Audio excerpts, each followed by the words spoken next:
Hello, my name is BC Oladipupo and welcome to my podcast.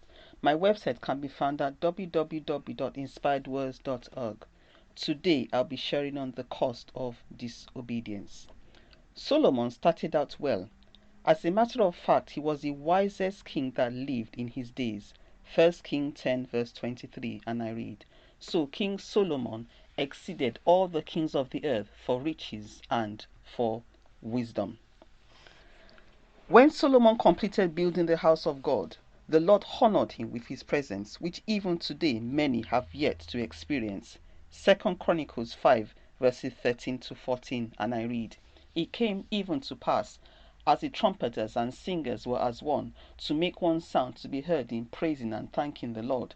And when they had lifted up their voice with the trumpets and cymbals and instruments of music, and praised the Lord, saying, For he is good, for his mercy endureth forever, that then the house was filled with a cloud, even the house of the Lord." Verse 14. "So that the priests could not stand to minister by reason of the cloud, for the glory of the Lord had filled the house of God." What an awesome privilege. When is the last time me and you entered God's house and could not stand because of the cloud of the glory of the Lord? This is what Solomon, the priest, and everyone there experienced. However, as time went on, Solomon disobeyed the commandments of the Lord. He took wives and strange women that he was commanded not to take, and they turned his heart away from God. I have shared briefly about this in another podcast. The consequence of Solomon's disobedience can be found in 1 Kings 11, and I read, "Wherefore the Lord said unto Solomon, For as much as this is done of thee, and thou hast not kept my covenant and my statutes, which I have commanded thee, I will surely rend the kingdom from thee, and give it to thy servant." So why did Solomon lose the kingdom? Because of disobedience. Let's look at another account in the New Testament. Paul was sailing with some other prisoners as he had appealed unto Caesar, and so he was taken by ship with others. During the journey he perceived that there would be danger. He shared this with the people, but it was rejected.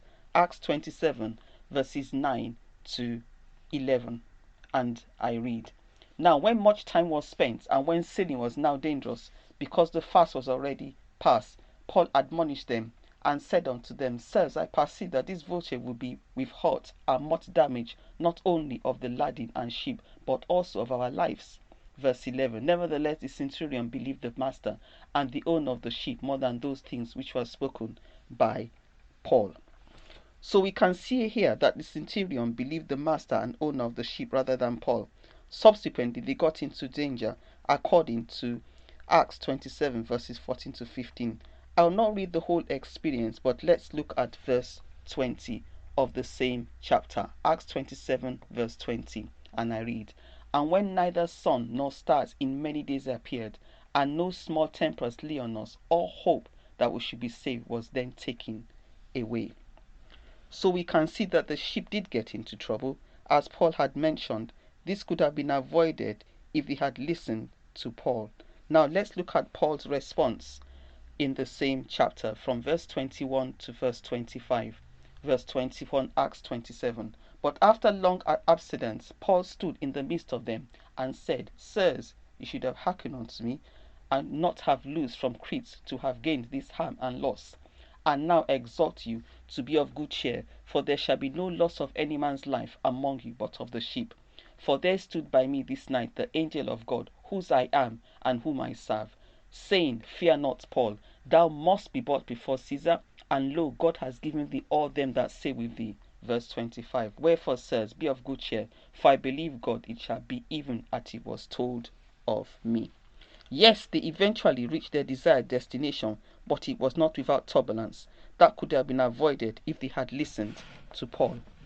Romans 8:14 says, "For as many as are led by the Spirit of God, they are the sons of God." Although we don't hear this preached very often, disobedience can be very costly. Many have gone to an early grave because of disobedience. Many are or have experienced turbulence in various areas of life and unnecessary storms because of disobedience. Disobedience is violating what you know is right. The warning or direction or instruction can come through the inner witness, through the word, or through any other means. The warning does not necessarily need to be spectacular. It's still a warning. We must remember that the Lord leads us. He does not drive us. Therefore, it can be gentle, but the gentleness of the warning does not take away the gravity of it. Yes, disobedience can be redeemed as we serve a merciful God, depending on what it is. However, we may still pay for it, just as Paul and the other prisoners still went through turbulence. They went through some rough patches, but eventually got to the desired end. So, my short exhortation today is this: is everyone around you going a certain direction, but you have an inner witness not to? What check do you have in your spirit? Have you been warned not to marry a certain individual?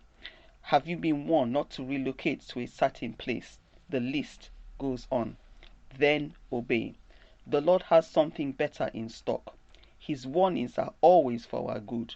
Remember that the warning might be a still small voice, but it is still the Lord speaking, and still a warning that carries a lot of gravity. Thanks for listening.